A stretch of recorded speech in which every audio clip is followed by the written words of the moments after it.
ಬಂದ ಎಲ್ಲ ಅತಿಥಿಗಳನ್ನ, ಎಲ್ಲ ಸ್ನೇಹಿತರಿಗೆ ಸ್ವಾಗತ ಬಯಸಿದಂಥ ಈ ಒಂದು ಕಾರ್ಯಕ್ರಮಕ್ಕೆ ಪ್ರಮುಖ ರೂವಾರಿಗಳು ಆಗಿರ್ತಕ್ಕಂಥ ಆವಣಿ ಗ್ರಾಮ ಪಂಚಾಯಿತಿಯ ಸೋಲಿಲ್ಲದ ಸರ್ದಾರರಾಗಿ ಸದಸ್ಯರಾಗಿ ಆಯ್ಕೆಯಾಗಿ ಬರ್ತಾ ಇರ್ತಕ್ಕಂಥ ನಮ್ಮ ಆವಣಿ ವಿಜಯ್ ಕುಮಾರ್ ಅವ್ರಿಗೂ ಸಹ ಎಲ್ಲ ಗ್ರಾಮಸ್ಥರ, ಸ್ನೇಹಿತರ ಹಾಗೂ ಎಲ್ಲ ಕಲಾವಿದರ, ಎಲ್ಲ ವೀಕ್ಷಕರ ಪರವಾಗಿ ಅವರಿಗೆ ಸನ್ಮಾನ ಮಾಡಿ ಅವ್ರನ್ನ ಸ್ವಾಗತಿಸ್ತಾ ಇದ್ದೀವಿ.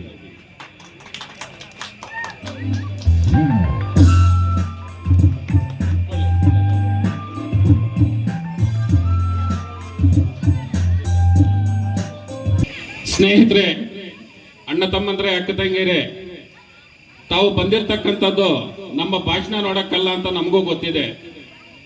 ಆದ್ರೆ ನನ್ನ ಸ್ನೇಹಿತರಾದಂಥ ಈ ಕಾರ್ಯಕ್ರಮದ ಪ್ರಮುಖ ರೂವಾರಿಗಳಾದಂಥ ನಮ್ಮ ಗ್ರಾಮ ಪಂಚಾಯತ್ ಸದಸ್ಯರಾದಂಥ ಆವಣಿ ವಿಜಯ್ ಕುಮಾರ್ ಅವರು ಮತ್ತು ಡಾಕ್ಟರ್ ನವೀನ್ ರವರು, ಆರ್ಥೋಪೆಡಿಕ್ ಸರ್ಜನ್ ಅವರು, ಹಾಗೂ ಈ ಗ್ರಾಮದ ಹಿರಿಯರಾದಂಥ ಸೀನಣ್ಣವರು, ಸುಬ್ರೇವರು, ಹನುಮಂತಣ್ಣ,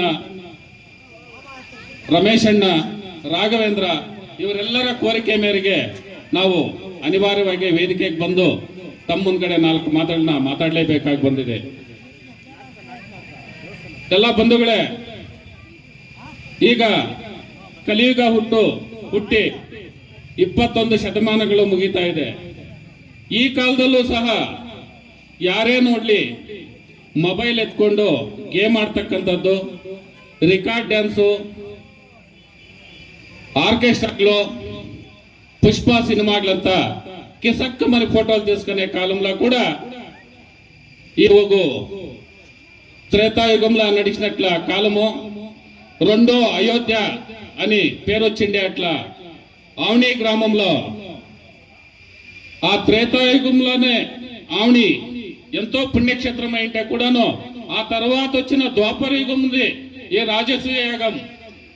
ఆ నాటకాన్ని ఇక్కడ మీ అందరి కోసము ప్రదర్శన చేస్తూ ఉండేది చాలా సంతోషకరమైనట్ల విచారము. ఇలాంటివి ఇప్పటికి కూడా ఉండేదాన్ని, ఇంకానే ఇప్పటికి కూడా కాలకాలానికి వాన వర్షము వచ్చి మనమంతా పంట పైరు చేసే చల్లగా ఉండే అట్లా అవకాశాలు ఉన్నాయి. ఈ రాజేశ్వరి యాగం అంటే మనకు అంతగా తెలియదు. ఇది కృతయుగం నుంచి పెట్టి ప్రతి యుగంలో ರಾಜಸೂಯ ಯಾಗಾన్ని ಯಾರು ಬಲಿಷ್ಠ ರಾಜರಾಗಿರ್ತಾರೋ ಅವರು ಅಕ್ಕಪಕ್ಕ 4 ದಿಕ್ಕುಗಳಲ್ಲಿರ್ತಕ್ಕಂಥ ಇತರೆ ರಾಜರಿಗೆ ನೀಡ್ತಕ್ಕಂಥ ಒಂದು ನೋಟಿಸ್ ಆಗಿರುತ್ತೆ.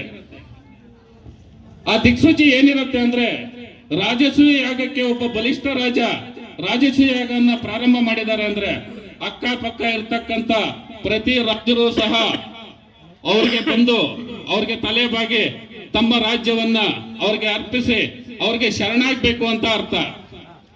ಈ ಯಾಗವನ್ನ ಕೊನೆಯದಾಗಿ ಮಾಡಿದಂತ ರಾಜ ಅಂದ್ರೆ ಅವರು ಯುಧಿಷ್ಠಿರರು.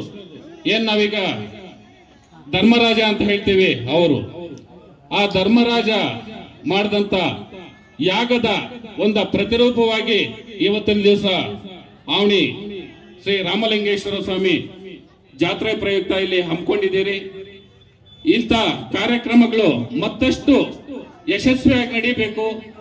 ಪಾರಂಪರಿಕವಾಗಿ ನಡ್ಕೊಂಡು ಬಂದಿರತಕ್ಕಂಥ ನಮ್ಮ ಸಂಸ್ಕೃತಿ, ಅದು ಕೃತಯುಗ, ತ್ರೇತಾಯುಗ, ದ್ವಾಪರಯುಗ ಯಾವುದೇ ಇರ್ಬೋದು, ಆ ಸಂಸ್ಕೃತಿಯನ್ನ ಸಾರ್ತಕ್ಕಂಥ ಕೆಲಸ ಈ ಆವಣಿ ಗ್ರಾಮಸ್ಥರು ಹಾಗೂ ಅಕ್ಕಪಕ್ಕ ಗ್ರಾಮಸ್ಥರು ಇಂದಿಗೂ ಮಾಡ್ತಾ ಇದ್ದಾರೆ ಅಂದ್ರೆ ಅವರಿಗೆ ಸಾಷ್ಟಾಂಗ ಧನ್ಯವಾದಗಳನ್ನು ಹೇಳಬೇಕು ಅಂತಲೂ ಸಹ ನಾನು ಈ ಸಂದರ್ಭದಲ್ಲಿ ಬಯಸ್ತೀನಿ. ನಾನು ಇನ್ನು ಹೆಚ್ಚು ಮಾತಾಡ್ಲಿಕ್ಕೆ ಬಯಸೋದಿಲ್ಲ. ಕಾರಣ ತಾವೆಲ್ಲ ಬಂದಿರೋದು ಆ ಯುಧಿಷ್ಠಿರನ ರಾಜಸೂಯ ಯಾಗ ನೋಡಕ್ಕೆ. ಆದ್ರಿಂದ ಆದಷ್ಟು ಬೇಗ ನನ್ನ ಮಾತನ್ನು ಮುಕ್ತಾಯ ಮಾಡ್ತೀನಿ. ದೇವರು ಶ್ರೀ ರಾಮಲಿಂಗೇಶ್ವರ ಸ್ವಾಮಿ ಈ 2025ರ ವರ್ಷ ಸಹ ಎಲ್ಲ ಮಳೆ ಬಳೆ ಎಲ್ಲಾ ಜನರಿಗೂ ಆಯುಷ್ ಆರೋಗ್ಯ ನೀಡಿ ಒಳ್ಳೇದ್ ಮಾಡ್ಲಿ ಅಂತ ಹೇಳ್ತಾ ನನ್ನ ಮಾತನ್ನ ಮುಕ್ತಾಯ ಮಾಡ್ತೀನಿ. ಜೈ ಹಿಂದ್, ಜೈ ಕರ್ನಾಟಕ.